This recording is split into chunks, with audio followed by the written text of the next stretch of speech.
दान धर्म का निरूपण किया है। बोले दान करने से धन पवित्र होता है, दान अवश्य करना चाहिए। दान की बड़ी महिमा बताई गई है। बोले जो धन हम कमाते हैं उसका 10वां हिस्सा दान करना चाहिए। 10% करते हैं जी, 10% करते दान।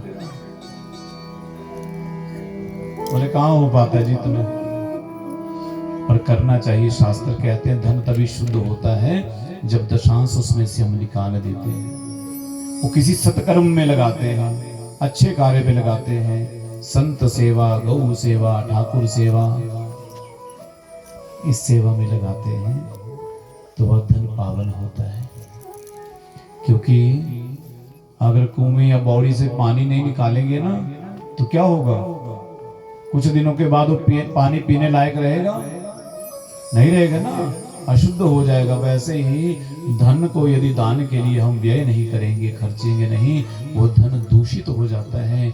उस धन में दोष आ जाते हैं और वह दोष किसी ना किसी रूप में हमारे परिवार में आकर के व्याप्त हो जाते हैं, किसी रोग के रूप में, किसी व्याधि आदि व्याधि के रूप में वह हमारे परिवार में आ जाते हैं। इसलिए धन को पवित्र करना है तो दान करना है। और मन जो पवित्र होता है वह भगवान के भजन से होता है। भीष्म पितामह ने पांडवों को राजा का धर्म कैसा होना चाहिए, दान धर्म का निरूपण किया, मोक्ष धर्म का निरूपण किया, स्त्री धर्म का निरूपण किया। इस प्रकार से बड़ा सुंदर पांडवों को उपदेश दिया। उपदेश देकर के जब पांडवों ने पुनः प्रणाम किया, बोले पांडवों अब आप सब चुप हो जाओ, अब तो हमें केवल एक से ही बात करनी है। किससे? बोले अब तो केवल हमें अपने द्वारिकाधीश से बात करनी है। भीष्म पितामह ने द्वारिकाधीश की ओर देखा, हाथ जोड़ लिए और बड़ा सुंदर भगवान की स्तुति की है। क्या कहते? इति मति रूप कल्पिता वितृष्णा भगवती सात्व पुंगवे विमुमने। बोले हे द्वारिकाधीश, अब देखिए अब मेरा समय निकट आ रहा है, सोच रहा हूँ शरीर को छोड़ करके चला जाऊं, पर शरीर को छोड़ने से पहले मेरी एक इच्छा है कि जब इस शरीर को छोड़ करके जाऊं ना तो जाने से पहले मेरी एक पुत्री है, उस पुत्री के हाथ पीले करने हैं, कहीं वो कुंवारी ना रह जाए। इस प्रकार कहा। सब आश्चर्य से देखने लगे कि भीष्म पितामह ने तो विवाह ही नहीं किया, वो तो नैष्टिक ब्रह्मचारी, उनकी पुत्री कहां से आ गई।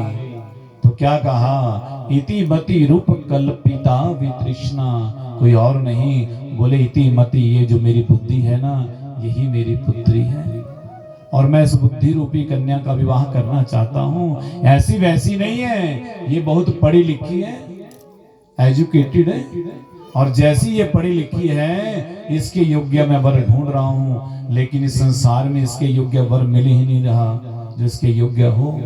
भगवान कहते भी ऐसे कैसी पढ़ी लिखी है? बोले वितृष्णा, बोले इसमें किसी प्रकार की कोई तृष्णा नहीं है, कोई इच्छा नहीं है, इसलिए ऐसा कोई वर दूल्हा मिल नहीं रहा। पर आज आपको देख करके लग रहा है कि आपसे श्रेष्ठ शिष्ट के लिए कोई दूसरा वर है ही नहीं, इसलिए महाराज इस मेरी कन्या से आप विवाह कर लीजिए, क्योंकि आपने गीता में भी कहा है कि माम बुद्धि निवेश्या, कि अपनी बुद्धि को मुझ में लगाओ। तो इस बुद्धि रूपी कन्या को मैं आपको समर्पित करना चाहता हूँ। हे कन्हैया, क्या आप मेरा प्रस्ताव स्वीकार करेंगे? भगवान मुस्कुराए और कहते हैं तथास्तु। भीष्म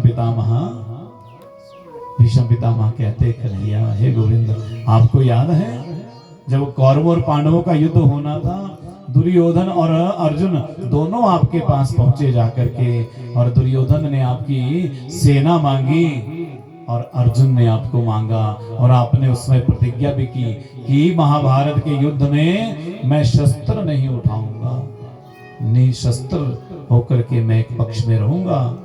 तो बोले जब आपने प्रतिज्ञा की ना कि मैं शस्त्र नहीं उठाऊंगा, तो बोले उस समय मैंने भी प्रतिज्ञा कर ली कि मैं भी गंगा और शांतनु का पुत्र नहीं, यदि द्वारिकाधीश के हाथ में शस्त्र धारण ना करवा दूं। ऐसी प्रतिज्ञा मैंने कर ली। और बोले आपको वो दृश्य याद है जब अर्जुन का रथ मेरे रथ के सामने था, तुम सारथी बनकर के सामने बैठे थे, भगवान कहते याद है, और बोले जब मैंने अर्जुन के ऊपर बाण छोड़े और अर्जुन का गांडीव नीचे गिर गया, निहत्था हो गया, आपके चरणों के पास भी मेरे 4-5 बाण लगे जाकर के रथ के घोड़े विचलित हो गए, अर्जुन विचलित हो गया, डरने लगा, भयभीत हो गया। और जब आपने देखा कि अर्जुन निहत्था हो गया है, भयभीत हो गया है, बोले उसी क्षण आप रथ के नीचे उतरे हैं। उतर करके आपने वही रथ का पहिया पड़ा हुआ था, उस रथ के पहिए को उठा लिया और उठा करके मुझे मारने को दौड़े। बोले कन्हैया वो दृश्य जानते हो कैसा था?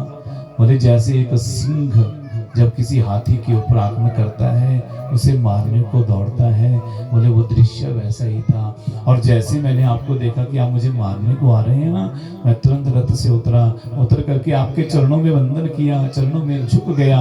और जब आप रथ का पहिया लेकर के दौड़े हैं मुझे मारने को, धरती कांपने लग गई। धरती कांप रही है, क्यों?